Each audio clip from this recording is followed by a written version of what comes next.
In today's clip, I'll tell you what I liked and can nitpick about Wonder Woman 84. Man, I've read some harsh criticism on this movie already, just this weekend. And frankly, I disagree, so time to lean into my nerddom and see where this leads. Ayo, XenPuck here, another day finding another way to be mildly contrarian. Okay, so I watched Wonder Woman 84 over the weekend, like a lot of you, and boy, I was surprised at all the complaints about this movie on social media. So, first of all, spoiler warning, okay, I'm assuming you've seen this movie, okay? This is a spoiler-filled review, or commentary, okay? So, please comment, like, and subscribe, because the pandemic has been hard on all of us, okay? First, things that I liked about the movie, or what I don't think it gets enough credit for, okay? Wonder Woman 84 is definitely better than Christmas movies that are based on already existing Christmas songs, okay? Since we're watching it during Christmas season, I just have to mention that. Because if I have to sit through another stupid Christmas-themed product placement movie, I'm gonna blow my own brains out. Okay. Wonder Woman 84 is a great movie to have on in the background when you're cleaning the house because you cannot miss any plot points because I wouldn't call this movie narratively driven. Okay. Wonder Woman 84 is a better movie than most 90s straight-to-home action flicks, right? Usually starring Jean-Claude Van Damme. Why is it better? It has much more of a varied and beautiful color palette. Maybe it's because of her costume, maybe it's the setting in the 80s. Loved it. It's much more beautiful than most of the DCEU movies that looks like, you know, dark and gritty for the sake of being dark and gritty. That's not the case, obviously, with the Wonder Woman movies, okay? Now, maybe you guys are like, well, why am I comparing this to straight-to-video movies? Well, technically, that's what this movie actually is, okay? It's a straight-to-video action movie, so you gotta compare apples to apples, right? What else did I like? I generally enjoyed Kristen Wiig's character, at least in the middle of the movie. So that's after she got over her usual SNL kind of rambly self, but before she transforms into full cat, okay? I mean, it's just so rare to see her play kind of like a badass character, so I like that. Who knew that when you get superior strength and agility, martial arts training just comes with it, right? I'm pretty sure at some point she does like a divey move that to me looks like the Psycho Crusher from Bison from Street Fighter. Love that. And finally, I liked the Maxwell Lord's character, really hamming it up, that actor. He was like a power-hungry genie of sorts, I guess. You know, this is the kind of genie that I would like to see in a further Aladdin live-action sequel. I mean, I think part of the reasons why I enjoy this performance a lot is because, you know, I've seen Pedro Pascal, the guy who plays Maxwell's Lord, in The Mandalorian recently, but usually with a helmet, right? Like 95% of the time he's acting through a helmet. So I was just happy to see him emote in a over-the-top fashion again. He seems to be having fun with it, which is fitting because he plays a villain, and villains usually have more fun. Okay. Now on to the part of the movies that are a little bit of iffy, okay, and there's definitely some of those.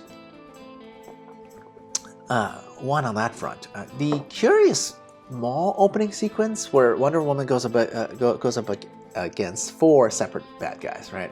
So what she would do, she would knock one down, and then not tie him up or anything, and go after a different bad guy, and then just rinse and repeat this for like 10 minutes. I mean, I get it, she could kick ass, but can't she just bring like some handcuffs or something? So when you beat up one person, you just, you know, handcuff them to a pole or something and not have to re-beat up the same dude like 2 minutes later? Because that sequence was very confusing to me. Right? 2. Why did Wonder Woman need the sweet golden armor with the wings at the end of the movie? Because I'm pretty sure in the middle of the movie she learns how to fly. So I don't understand why you need the winged armor, because it's not like the wings help her fly. It looks pretty, but it seems to be one of those things that are just there purely for reference. Maybe someone who knows comics could tell me below on why she has the wings, right? Number 3, was this really a movie without a real threatening villain? I mean, did Lord even get punished at the end? Was that the message that we're getting from movies now? Hey, even if you almost cost World War III, it's totally cool as long as you love your own son? And Cheetah, why did she turn back human again? When in the movie they made it a point to say that she won't renounce her wish for power or to be like Wonder Woman. Didn't get that, okay. Vor. So part of the plot is like, you know, Lord saying like everybody can get their one wish. So if that was the case, you're telling me not one bleeding heart liberal wished for world peace? I mean, come on, you know those people exist, right? And or for children, nobody was like, I wish I had Godzilla as a pet or like a dinosaur or something.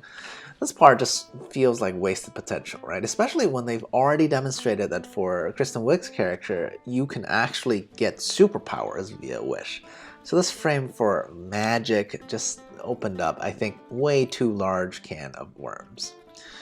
And finally, I don't know if anybody will agree with this particular nitpick, but I really want to mention at the end of the movie, when Maxwell Lord stops standing against the podium, you know, telling people to make a wish or whatever, he was like standing in a beam of light, looking like he was about to power up to Super Saiyan level.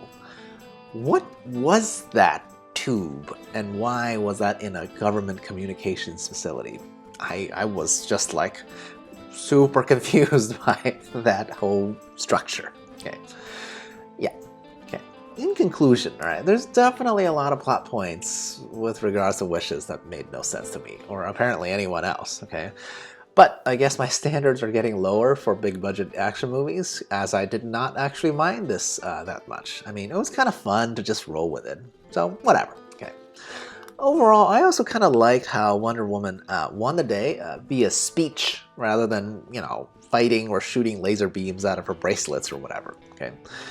Isn't this what makes her different than other heroes, superheroes that are simply stronger or faster? I thought thematically that worked, okay? I mean, we already established that she can kick ass, okay? But that can't honestly be the solution to all of the world's ills. So I generally enjoyed it, and even for the complaints that I had, honestly, I could nitpick about any and all movies if I really wanted to. So, good job. Looking forward to more sequels and spin-offs. And maybe one of those will finally answer my wifey's favorite question about, you know, this whole Amazon situation, which is, how do they have more girl babies? She asked me this question. I was like, you got me. Beats me. I have no idea. Maybe they'll answer that question someday. In the meantime, check out some of my other videos up on the corners. Cheers.